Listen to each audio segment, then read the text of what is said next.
అయితే ఒకప్పుడు నిశాక్రాంతితో బోనం మీరు చెప్పినట్టే 101 రూపాయి పెట్టి ప్రేమతోటి పిలిచిన వాళ్ళు ఉన్నారు. మరి ఇప్పుడు ఏకదం అంత రెమ్యునరేషన్ ఎవరైనా ఉన్నారు భక్తులు చేపించుకోవాలి అనుకుంటున్నారు అంటే చేస్తారా? నేను అలా కూడా చేస్తున్నా, ఇప్పుడు కూడా చేస్తారు. నేను అదే చెప్తున్నాను. పెద్ద పెద్ద వాళ్ళు నాకు పెట్టేటోళ్ళ దగ్గర కంపల్సరీ వాళ్ళే ఇస్తారు, నేను అడగాల్సిన అవసరం లేదు.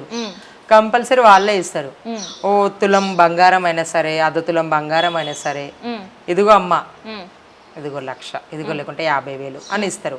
నేను ఒక్కదాన్ని ఏం తినను అందులో అమ్మ, నా డోలోళ్ళు ఉంటారు, నా చేయి కింద ఉండే నా పిల్లలు ఉంటారు, నేను వెళ్ళే వెహికల్ ఛార్జ్ అయినా సరే, అందులో నేను చీర తెచ్చుకుంటా, గాజులు తెచ్చుకుంటా, ప్రతిదీ అల్లకెళ్ళి ఖర్చు పెట్టుకుంటా. సో లేనోళ్ళు కూడా అనుకుంటే నేను ఇప్పటికి కూడా వాళ్ళ ఇంట్లో నేను అడుగు పెట్టి అమ్మవారు పూజ చేసి ఉన్న దాంట్లోనే చేసి వస్తా. సంతోషపడతారా? చాలా రోజు ఎట్లా అనిపిస్తుంది మీకు? సో ఉన్నోళ్ళు అయితే ఎట్లాగో పెడతారు అందులో, ఓకే. లేనోళ్ళు ఎవరైనా అమ్మవారికి ప్రేమగా బోనం చేస్తారు, కడుపు నిండిపోతుంది, వాళ్ళ సంతోషం ఇస్తే కడుపు నిండిపోతుంది.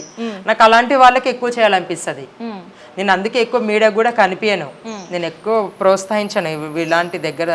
నేను ఎక్కువ చేసేవే అవి. ఇక ఈవెంట్స్ అంటారా, కంపల్సరీ అమ్మ మా దగ్గర ఆడాలి, బోనం ఎత్తుకొని నిశాక్రాంతి, మా ఇంటికి రావాలి, మా పిల్లల్ని ఆశీర్వదించాలి, మేము బాగుండాలి. అమ్మ మిమ్మల్ని చూస్తేనే మా పనులు జరిగినాయి, మేము మీ వీడియోలలో మిమ్మల్ని చూసి బంగారు బోనం అని మిమ్మల్ని చూసి అలా చాలా మంది కూడా పిలిచిన వాళ్ళు ఉన్నారు.